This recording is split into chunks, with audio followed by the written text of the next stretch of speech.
Hi friends, welcome to our channel. Brahmamudi serial next ఎపిసోడ్లో ఏం జరగబోతోందో ఈ వీడియోలో చూసి తెలుసుకుందాం. కావ్యని నిలదీసిన సుభాష్, రాజ్ అసలేం జరిగింది అని తెలుసుకోవడానికి ఈ వీడియోని స్కిప్ చేయకుండా ఎండ్ వరకు చూసేయండి. అపర్ణ రాజ్కి మాయకి పెళ్లి చేయడానికి కావ్య అంగీకరిస్తున్నట్టు నో అబ్జెక్షన్ పేపర్స్ మీద సంతకం చేయమంటుంది. అప్పుడు ఇంట్లో వాళ్ళందరూ దానికి అంగీకరించరు. కావ్య తరపునే మాట్లాడతారు.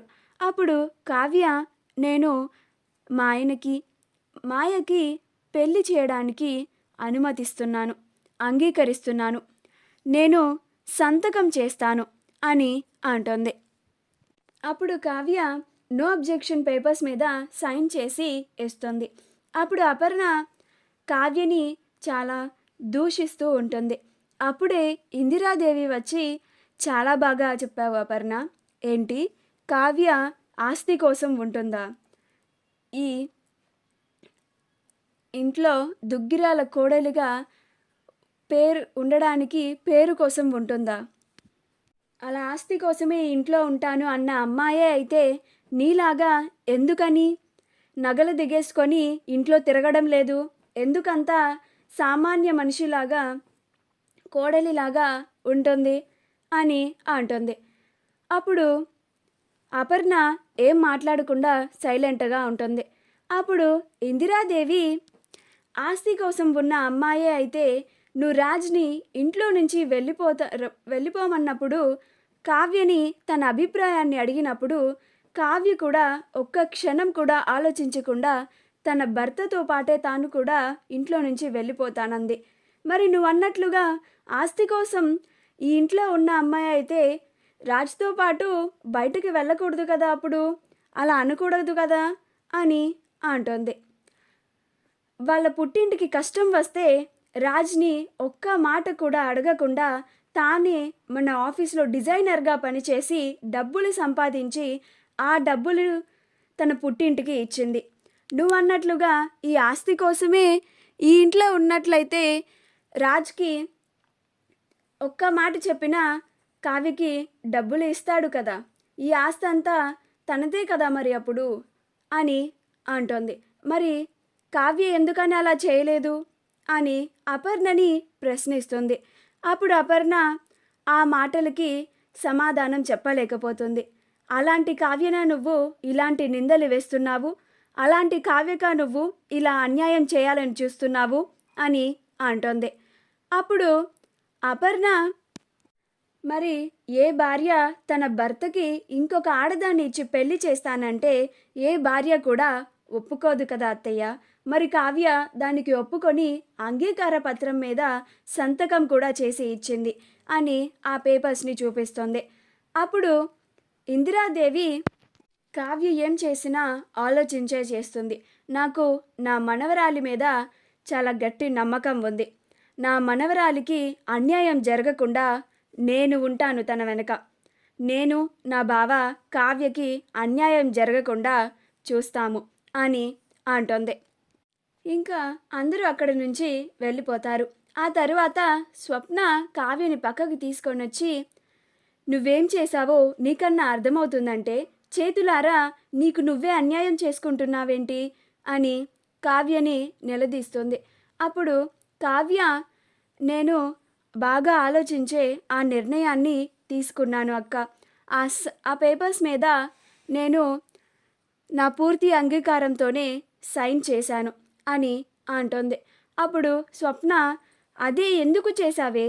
అలా నువ్వు ఒప్పుకుంటే మీ అత్త రాజ్కిచ్చి మాయని పెళ్లి చేస్తుంది కదా, అప్పుడు నీకు సవతిపోరు బాగా మొదలవుతుంది అని అంటుంది. అప్పుడు కావ్య, ఇప్పుడైనా నాకు సవతిపోరు లేదనుకుంటున్నావా అక్క అని అంటుంది. అప్పుడు స్వప్న ఏం మాట్లాడకుండా అలానే నుంచుండిపోతుంది. అప్పుడు స్వప్న, ఏమో కావ్య, నువ్వు చేసిన పని నాకేం నచ్చడం లేదు.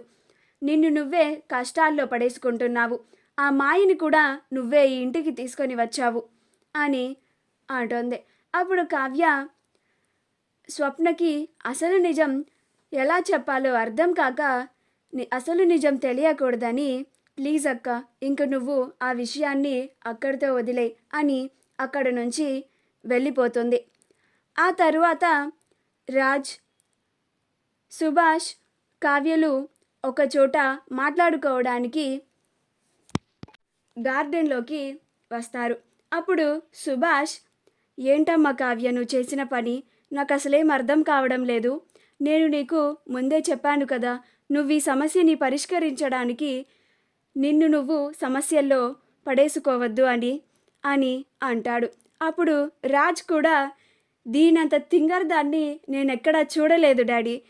అది సమస్యల్లో పడిందే కాక ఇప్పుడు నన్ను కూడా సమస్యల్లో పడేసింది. నాకు ఆ మాయకిచ్చి పెళ్లి చేయడానికి నువ్వెలా అంగీకారాన్ని ఇస్తావు కళావతి అని అంటాడు. ఇప్పుడు ఈ కళావతి చేసిన పనికి మమ్మీ ఆ మాయనిచ్చి నాకు పెళ్లి చేస్తుంది. నేనెంత చెప్పినా కానీ నా మాట వినేలాగా లేదు అని తల బాదుకుంటూ ఉంటాడు. అప్పుడు కావ్య, నేను ఇదంతా ఆలోచించే ఈ నిర్ణయాన్ని తీసుకున్నాను మామయ్య గారు అని అంటోంది. అప్పుడు సుభాష్, ఏం ఆలోచించి ఈ నిర్ణయాన్ని తీసుకున్నావమ్మా అని అంటాడు. అప్పుడు కావ్య, అత్తయ్య ఆయనకి మాయకి పెళ్లి చేస్తూ ఉంటే నేనెందుకు అలా చూస్తూ ఊరుకుంటాను. మాయకి ఆయనకి పెళ్లి చేసేలోగా కొంత గడువు ఉంటుంది కదా మావయ్య గారు. ఈలోగా అసలు మాయ ఎక్కడ ఉందో తెలుసుకొని అసలు నిజం బయట పెడదాం. అప్పుడు ఈ ఇంట్లో మాయ దొంగ మాయ అని నిరూపిద్దాం. అప్పుడు పెళ్ళి జరగదు కదా మావయ్య గారు అని అంటోంది. అప్పుడు రాజ్, ఆ మాయ ఎక్కడుందో నీకు తెలుసా అని అంటాడు.